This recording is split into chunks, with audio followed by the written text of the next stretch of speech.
आज मेरी तीसरी शादी है। मैं तीसरी बार दूल्हा बना था, लेकिन मेरे मन में बहुत ही ज्यादा डर था, क्योंकि मेरे साथ बहुत बुरे बुरे अनुभव हो चुके थे और मैं फिर से शादी नहीं करना चाहता था। लेकिन मुसीबत ये थी कि घर में मैं अकेला रहता था और मुझे किसी के साथ की जरूरत थी। बीमार हो जाता तो कोई पानी पूछने वाला भी नहीं होता था। इतना बड़ा घर था कि हर काम नौकर से नहीं करवाया जा सकता। इसलिए दोस्तों, मैं रिश्तेदार के कहने पर तीसरी बार दूल्हा तो बनकर खड़ा हो गया था। लेकिन पिछली दो शादियां किस तरह नाकाम हुई थी, उस बात का मुझे आज तक पता नहीं चल सका। मुझे मेरी पत्नी शादी के 2 दिन बाद ही छोड़कर चली गई। मेरी पत्नी रात को चीख मारती हुई कमरे से निकल जाती और सुबह अपने घर चली जाती। उसके बाद कोई भी वापस नहीं आई थी। वापस आया तो बस तलाक का पेपर और ये अनुरोध कि तलाक देकर बात खत्म करवा दी जाए। मेरी जिंदगी क्या हो रहा था, मगर इस बार मेरे साथ कुछ ऐसा होने वाला था। तो फिर मैं बस 3 ही दिन का दूल्हा था। 25 साल की उम्र में तीसरी बार शादी कर रहा था। जिंदगी किस तरफ जा रही थी मुझे कुछ समझ नहीं आ रहा था। तीसरी पत्नी भी बहुत ही ज्यादा प्यारी और समझदार पढ़ी लिखी थी। मैंने सोचा कि पढ़ी लिखी लड़कियां तो वैसे भी बहुत तेज होती है, उनके पास हर सवाल का जवाब होता है। पता नहीं वो मेरे साथ क्या करेगी, या पता नहीं उसके साथ मैं क्या करूँगा। वह भी मुझे छोड़कर भाग जाएगी या समझदारी से मेरे साथ निभाएगी। पंडित जी के पास भी गया था। पंडित जी ने कहा, सब कुछ ठीक है, तुम्हारे साथ तो कोई भी मसला नहीं है। फिर मेरी पत्नी मेरे साथ 2 दिन से ज्यादा क्यों नहीं रहती थी। यही सब सोचते सोचते मैं अपनी नई नवेली दुल्हन के कमरे में चला गया। मगर जब घूंघट उठाया तो उसका चेहरा देखकर मेरे होश उड़ गए। उसकी आंखों में कुछ परेशानी नजर आया। तो मैंने कहा कि क्या बात है, तुम परेशान लग रही हो। पर परेशान तो मुझे होना चाहिए। उसने कहा, क्यों, आपको क्यों परेशान होना चाहिए। तो मैंने उसे सारी बात बता दी। आज तक मेरी 3 शादियां कर चुका हूँ, लेकिन कोई भी पत्नी मेरे साथ 2 दिन से ज्यादा नहीं रहती। मुझे नहीं पता कि मेरी गलती कहाँ होती है। सही तरीके से शादी होती है और उनको अपने घर लेकर आता हूँ। आमने सामने बैठकर बातें करते हैं, फिर 2 दिन अच्छे से ही गुजरते हैं, लेकिन वह तीसरे दिन ही वह भाग जाती है। पता नहीं इसमें गलती मेरी होती है या उनकी।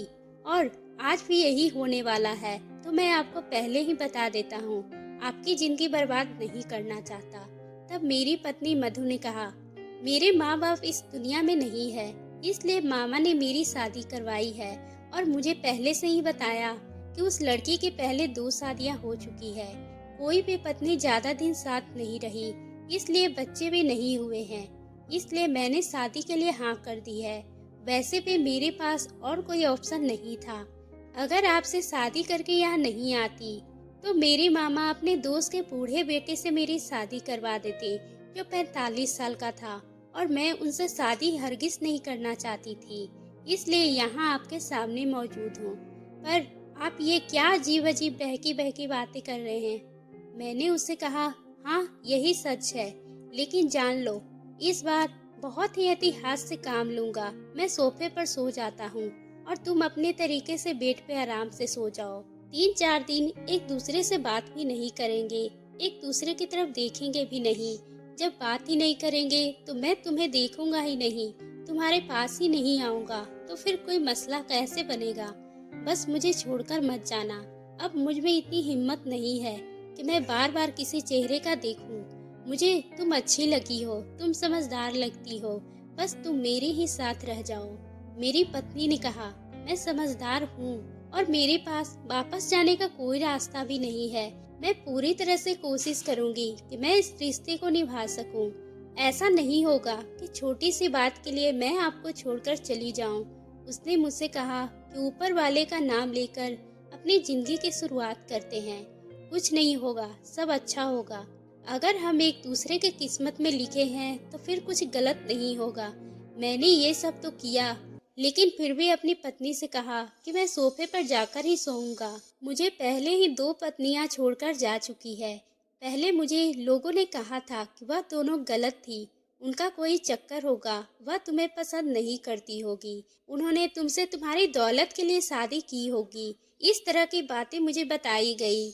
लेकिन जब दूसरी पत्नी गई तो उसके बाद मुझे ऐसा लगता है कि गलती मेरी ही है, क्योंकि 3 दिन के बाद ही मेरी पत्नी चीख मारकर मेरे कमरे से बाहर निकल जाती है और उसके बाद अपने घर जाकर मुझे तलाक दे देती। लेकिन अब मैं उससे ज़्यादा मैं खुद डरा हुआ हूँ। मुझे तो शादी के नाम से ही अब डर लगने लगा था। इसलिए मैं जाकर सोफे पर सो गया। 3 दिन तक अपनी पत्नी के साथ इसी तरह से दूर रहा। उसे कोई भी काम होता तो वह मुझे ही पूछती, पर मैं कुछ नहीं बोलता। उस बेचारी को क्या पता था इस घर की कौन सी चीज कहाँ पड़ी है। लेकिन मैंने उससे कहा कि तुम मुझसे बात ना करो, मुझे दूरी बनाए रखो। 3 दिन गुजर जाने दो। दिन गुजर गए, मगर तीसरे ही दिन रात को कुछ ऐसा हुआ कि मैं हैरान हो गया।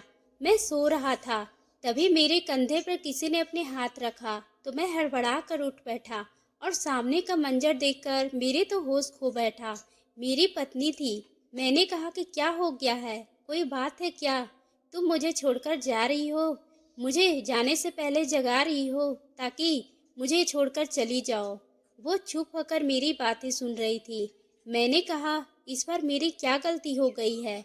मैंने तो कुछ किया भी नहीं। मैंने अपनी पत्नी को गौर से देखा तो उसके माथे पर एक जख्म लगा हुआ था। मैंने कहा कि क्या हुआ है, तुम्हें कैसे ये चोट लगी है? तुम्हारे साथ मैंने कुछ किया तो नहीं ना? क्या इसीलिए तुम मुझे छोड़कर जा रही हो? मैं एक सांस में सब कुछ बोल दिया।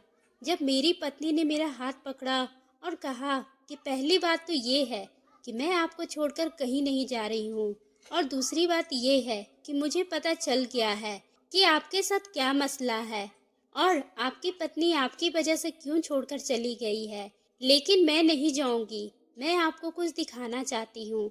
उसने मुझे अपने पास बैठाया और मोबाइल स्क्रीन मेरी तरफ की। उसमें शायद उसने कोई वीडियो बनाई हुई थी जो मुझे दिखाना चाहिए। वीडियो देखकर मेरे कदमों तले जमीन निकल गई और माथे पर पसीना आ गया। दरअसल वीडियो में ये नजर आ रहा था कि अचानक मुझे कोई दौरा पड़ा था। मैं पागलों की तरह चीज उठा उठा कर फेंक रहा था और फिर अपनी पत्नी का पीछा करने लगता, और इसलिए मेरी पत्नी जमीन पे गिरी और भागती हुए कमरे से निकल गई। फिर हम दोनों ही वीडियो से गायब हो गए। लेकिन फिर सुबह जब वापस कमरे में आई, मैं अपने आप को देखा तो हैरान रह गया कि मैं किस तरह अजीब तरीके से पेश आ रहा था। उसके बाद वीडियो बंद हो गई थी। मैंने अपनी पत्नी को देखा और कहा, ये सब मैंने किया है? तो उसने कहा, आपको एक बीमारी है जिसमें आपको दौरे पड़ते हैं। मैंने उस बीमारी के बारे में ज़्यादा पढ़ा तो नहीं है, लेकिन कॉलेज में थोड़ा बहुत पढ़ा है, इसलिए मुझे अंदाजा हो गया है। ये सुनकर मैंने कहा, ये जख्म तो तुम्हें मेरी ही वजह से लगा है ना? इसका मतलब कि मैं दिमागी मरीज हूँ। मेरी पत्नी ने कहा, नहीं, आप मरीज नहीं हैं, आपका इलाज हो सकता है। हम डॉक्टर के पास जाएंगे और मैं आपको छोड़कर नहीं जाऊंगी। फिर हम डॉक्टर के पास गए। डॉक्टर ने भी कुछ ऐसा ही बातें बताया, जिसने कहा, ये सब बीमारी किसी को भी हो सकती है। ये बीमारी ज़्यादातर गुस्सा और टेंशन में होती है, लेकिन यह कुछ मर्दों को भी हो जाती है, आपको भी है, और इसकी कोई वजह नहीं होती। अपने दिमाग में अच्छी अच्छी बातें सोचेंगे, हम आपको दवाई देंगे तो आप बिल्कुल ठीक हो जाएंगे। और मेरी पत्नी ने डॉक्टर से सलाह लेकर हम दोनों घर आ गए। डॉक्टर ने मेरी पत्नी से कहा था कि मुझे प्यार की ज़रूरत है, इसलिए अब मेरी पत्नी मेरा बहुत अच्छे से ख्याल रखने लगी। कई दिन तक तो अक्सर उसके जख्म लगे हुए होते, क्योंकि मुझे दौरे पड़ते अचानक बंद नहीं हुए थे, पर सुबह ये सब भूल जाता था। लेकिन फिर भी मेरी पत्नी ने मेरा साथ निभाया और प्यार और सेवा से मुझे बिल्कुल ठीक कर दिया। फिर काफी समय गुजर गए, अब मुझे कोई दौरा नहीं पड़ा। उसके बाद हम लोगों ने भी नॉर्मल लोगों की तरह रहना शुरू कर दिया। मेरी यह वाली पत्नी समझदार थी, वह मेरे लिए बहुत ही परेशान रहती थी। लेकिन ठीक होने के बाद मैंने अपने दिल से अपने घर की मालकिन बनाकर रखा था और इतनी खुशियाँ देने का इरादा किया कि वो सब भूल जाए, क्योंकि वह बाकी खुशियों की हकदार थी। तो दोस्तों, आपको ये कहानी कैसी लगी? अगर पसंद आई हो तो आप हमारे चैनल को सब्सक्राइब करना ना भूलें और बेल आइकन को भी प्रेस कर लें ताकि हम आपके लिए इसी तरह की दिलचस्प कहानी लाते रहें।